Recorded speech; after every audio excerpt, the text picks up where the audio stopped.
Good morning students, कैसे हैं आप लोग? I hope you all are fine and well. Okay. In yesterday in previous class what we were discussing, we were discussing about the theory based accounting. Okay. हम लोग theory based accounting पढ़ रहे थे. तो हम लोगों ने क्या पढ़ा था इस चैप्टर में? हम लोगों ने सबसे पहले देखा था थ्योरी बेस्ड अकाउंटिंग का मतलब क्या होता है. उसके बाद हमारा गैप क्या होता है. ठीक है. गैप के बाद हम लोगों ने कन्वेंशंस कुछ पढ़े थे. हम लोगों ने कुछ प्रिंसिपल्स पढ़े थे. ठीक है.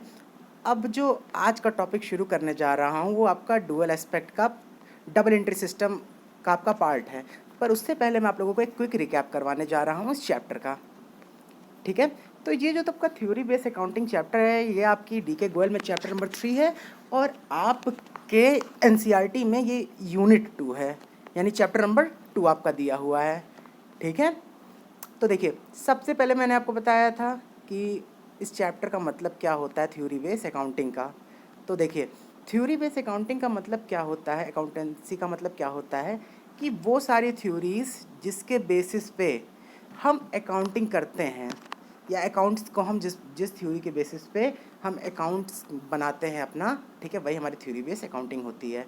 ठीक है. वो थ्योरी बेस्ड अकाउंटिंग का मतलब कि जिस नॉलेज के थ्रू हम अपने अकाउंट्स की बुक्स प्रिपेयर करते हैं वो हमारी होती है, वही थ्योरी होती है अकाउंट्स की. उसके बाद आपका सेकंड आ जाता है, ये क्या बोलते हैं, एजम्पशंस. नहीं, एजम्पशंस पहले हम लोग गैप क्या होता है, जनरली एक्सेप्टेड अकाउंटिंग प्रिंसिपल्स. ठीक है. तो गैप का काम क्या होता है, गैप ये ऐसे रूल्स एंड रेगुलेशंस, तो ये आपका रूल्स एंड रेगुलेशन बनाते हैं किसका, अकाउंटिंग करने का, जो कि सबको फॉलो करना होता है. ठीक है. गाइडलाइंस बताते हैं. उसके बाद आपका फंडामेंटल अकाउंटिंग एजम्पशंस क्या क्या होते हैं. फंडामेंटल अकाउंटिंग एजम्पशन का मतलब क्या होता है कि क्या चीज़ें हम मान के चलते हैं, पहले से ही माने रहते हैं. तो गोइंग कंसर्न, बिजनेस लंबे समय तक चलता रहेगा. कंसिस्टेंसी एजम्पशन, हम एक ही तरीके को सेलेक्ट करेंगे काम को करने के लिए.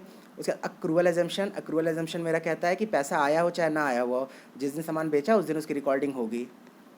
उसके बाद प्रिंसिपल्स आ जाते हैं. अकाउंटिंग एंटिटी, अकाउंटिंग एंटिटी कहता है कि आपका बिजनेस और बिजनेसमैन दोनों अलग होता है. सेकंड आता है money measurement principle. Money measurement principle कहता है कि पैसा, उन्हीं चीज़ों को हम रिकॉर्ड करते हैं जो चीज़ पैसे के टर्म्स में होती हैं. ठीक है. और उसके बाद आपका आता है अकाउंटिंग पीरियड प्रिंसिपल. अकाउंटिंग की लाइफ को पार्ट, अकाउंट हमारे बिजनेस की जो लाइफ होती है वो बहुत लंबे समय के लिए होती है. तो उसको हम क्या करते हैं, छोटे छोटे पार्ट्स में डिवाइड कर लेते हैं, जिसके आखिरी में हम लोग क्या कैलकुलेट करते हैं, प्रॉफिट या लॉस कैलकुलेट करते हैं. अब ये टाइम पीरियड आपका क्या होता है, 1 अप्रैल से लेकर 31 मार्च तक का ये टाइम पीरियड होता है. उसके बाद फुल डिस्क्लोजर प्रिंसिपल क्या होता है कि कोई सी भी ऐसी चीज़ जो भी क्या कहते हैं हमारे लिए यूज़फुल है, ठीक है, या हमारे यूज़र्स के लिए यूज़फुल है, उसको हम छुपाएं नहीं, उसको हम सब कुछ बताएं. ठीक है. मटीरियलिटी प्रिंसिपल, मटीरियलिटी प्रिंसिपल कहती है कि जो भी आपके रिलेटिव, जो आइटम्स आपके लिए रिलेटिवली इंपॉर्टेंट हैं, ठीक है, यानी जिस जिस ट्रांजेक्शन की आपके पास इंपॉर्टेंस है उसी को नोट कीजिए, इररिलेवेंट इन्फॉर्मेशन को मत नोट कीजिए. ये फुल डिस्क्लोजर प्रिंसिपल का एक एक्सेप्शन है.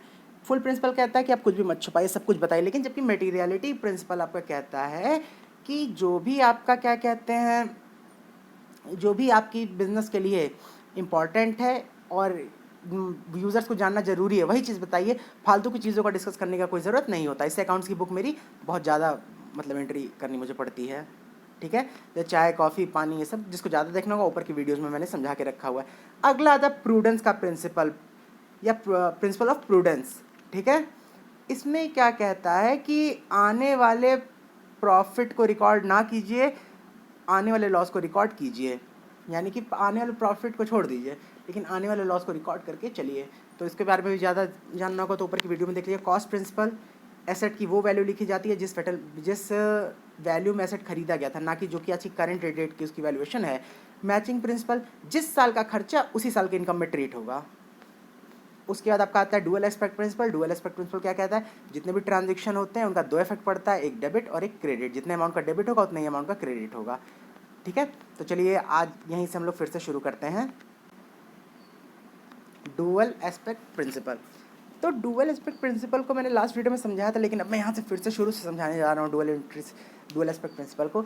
डुअल एस्पेक्ट प्रिंसिपल आपका कहता है कि जो भी आपके बिजनेस में ट्रांजेक्शन हो रहे हैं उसका दो इफेक्ट पड़ता है. हर ट्रांजेक्शन का दो इफेक्ट पड़ता है. अब देखिए दो इफेक्ट कैसे पड़ता है. हमने किसी को सामान बेचा, हमारे वहाँ से सामान जाएगा और पैसा आएगा, है कि नहीं. दो इफेक्ट पड़ा कि नहीं पड़ा. अब देखिए, हमने किसी को सामान दिया, उसने आधा पैसा दिया आधा पैसा नहीं दिया, आपके हिसाब से डबल एंट्री सिस्टम का पार्ट है, डुअल एस्पेक्ट प्रिंसिपल है? आधा पैसा दिया तो कहाँ डबल एंट्री हुई, ऐसा आपके दिमाग में आ रहा होगा, लेकिन नहीं, ये भी आपका डबल एंट्री सिस्टम है। आपके वहाँ से जो सामान गया है, ठीक है, जो सामान गया है वो पूरा लिखेंगे, जितना पैसा मिला है उसको नोट करेंगे, और जितना पैसा नहीं मिला वो डेटर्स में दिखा देंगे कि हमारा डेटर्स है, फ्यूचर में मिलना है। अब चलिए इसकी मैं आपको डेफिनेशन रीड करके बताता हूँ। According to this principle every business transaction has two aspect a debit and a credit of equal amount. In other words, for every debit there is credit of equal amount in one or more account and vice versa. ठीक है, यानी कि जितने amount का आपका debit होगा उतने ही amount का आपका क्रेडिट होना चाहिए। ठीक है, अलग वर्ड में कहें तो जितना डेबिट हो रहा है उतने ही सेम अमाउंट का क्रेडिट होना चाहिए, चाहे एक अकाउंट में हो चाहे दो अकाउंट में हो।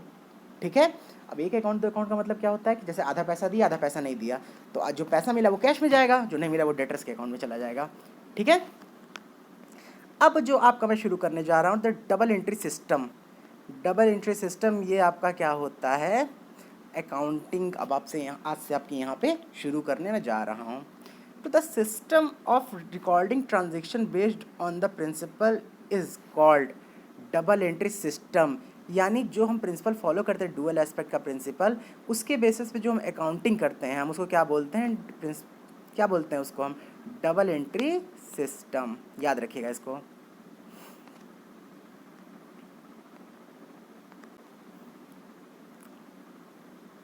तो जो भी हम डुअल एस्पेक्ट की क्या कहते हैं प्रिंसिपल को फॉलो करके अकाउंटिंग करते हैं उसको हम क्या बोलते हैं, डबल एंट्री सिस्टम। अब देखिए डुअल एंट्री सिस्टम की इंपॉर्टेंस क्या होती है। यही डुअल एंट्री सिस्टम का आपका होता है कि आपकी बैलेंस शीट को मैच कर देता है। ठीक है, बैलेंस शीट को मैच करने का मतलब क्या कि अगर आपने डुअल एंट्री सिस्टम से अकाउंटिंग की है तो आने वाले समय में आपकी बैलेंस शीट की दोनों साइड की वैल्यू इक्वल होगी। जितना आपके पास एसेट होगा उतनी ही आपके पास टोटल मिला के लायबिलिटीज़ और कैपिटल होंगी। ठीक है, अगर आप डुअल एंट्री सिस्टम को फॉलो करते हो तो हमेशा आपकी बैलेंस शीट मैच मतलब इक्वल रहेगी। 10,000 अगर एसेट है तो 10,000 ही आपका लायबिलिटी और प्लस कैपिटल मिला के आएगा। ठीक है, अब देखिए एक चीज़ मैं आपको एक फार्मूला बता जा रहा हूँ, ये फार्मूला आपको भी आपके अकाउंटिंग इक्वेशन में काम आना है।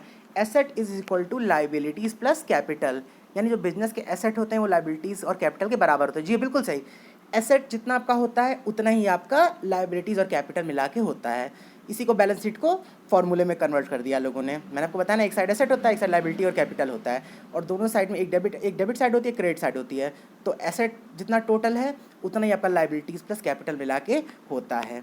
अब जैसे एक चीज़ देखिए, बिजनेस में राम ने कैश लगाया 1 लाख रुपए, जो एग्जाम्पल दे रखा है। राम ने क्या किया, 1 लाख रुपए कैश बिजनेस में इन्वेस्ट किया। अब 1 लाख रुपए कैश इन्वेस्ट करने के बाद क्या होगा, आपके बिजनेस में क्या बढ़ रहा है, एक तरीके से कैश आपका बढ़ रहा है। कैसे कैश बढ़ रहा है आपका, क्योंकि राम अपने बिजनेस में पैसा लगा रहा है, ठीक है, कैश लेके आ रहा है, लेकिन आपका एक तरीके से तो ये कैश आ गया, कैश एसेट होता है। अब लाइबिलिटी में क्या एंट्री होगी, लाइबिलिटी कुछ नहीं होगी, लेकिन कैपिटल, जो बिजनेसमैन अपने बिजनेस में पैसा लगाता है तो कैपिटल कहलाता है ना। तो 1 लाख रुपए जब उसका कैश वो लेके आया है तो 1 लाख रुपए से उसका कैपिटल भी तो बढ़ रहा है, तो जितने का एसेट उतने का कैपिटल हो गया। समझ में आया। अब देखिए, सामान बेचा मैंने सामान बेचा, तो मान के चलो मेरे पास 50,000 का सामान था। ठीक है, 50,000 रुपये का मेरे पास सामान था, मैंने सामान को सेल कर दिया। अब इसकी डबल एंट्री कैसे होगी, मेरे पास 50,000 का सामान था, उसमें से मैंने 10,000 का सामान बेचा। तो एक चीज़ देखिए, 50,000 का सामान था, 10,000 का सामान चला गया, तो 10,000 का सामान माइनस करके लिख देंगे, तो सामान कितने का बचा, 40,000 का। पहले हमारा कितना टोटल आ रहा था, 50,000, अब 10,000 का सामान जाने के बाद कितना बचा, 40,000 रुपये।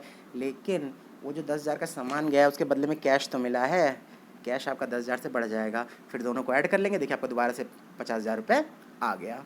चलिए अभी मैं आपको आगे अच्छे से ये सारे ट्रांजेक्शन्स बताऊंगा, अभी तो फिलहाल के लिए इतना बहुत है। आप लोग इसको रीड कीजिएगा, जो नहीं आता मुझसे पूछिएगा। ठीक है, अब मैं अगले वीडियो में आपका बेसिस ऑफ अकाउंटिंग को डिस्कस करूँगा।